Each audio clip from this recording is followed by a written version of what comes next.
HBK surprise bi ñu doon wax ci plateau bi yegsi na Salif Sakho Sa Thiès defal na Balla Gaye 2 surprise ñëw Bantamba TV macha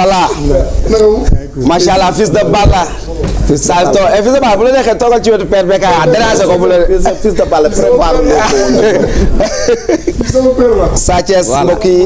mbokk yi seetaan Bantamba TV ki ñu doon waxtaanee ngi nii ki ñu doon waxtaanee yegsi na HBK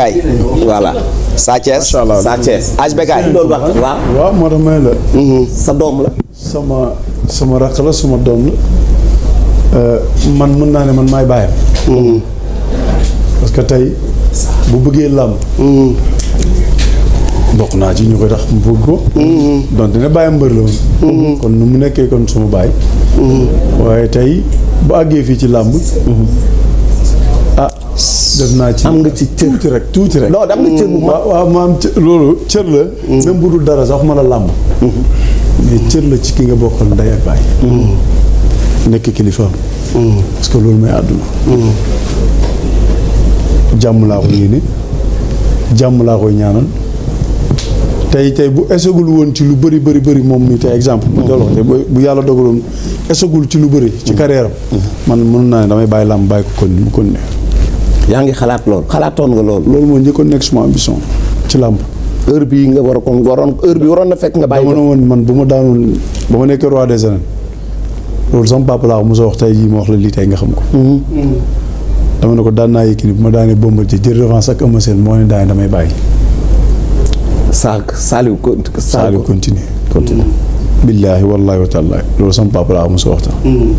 mais yàlla dogal aussi tamit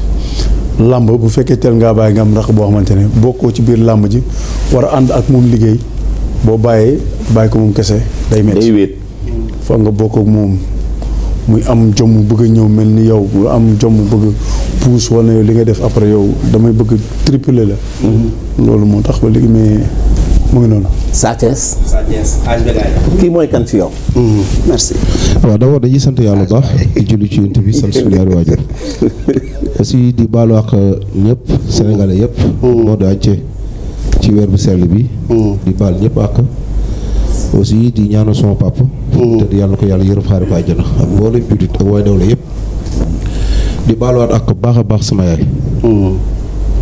ndax jur ay njaboot chaque jour nga dégg ci lu la neex ak la nakari loolu doy naa coono kii toog mag la frère la xarit la papa la aussi sama doom la ndax maa ko tuddee doom kon lépp la ëmb deret la kon bu na deret moom ëmb na lépp benn la ci man kenn la ci man wax nag ak réeroo ñoo ànd coow fépp la waaye lépp loo gis dañuy toog waxtaan man chaque fois moom laay wax su ma ko tooñee maa tey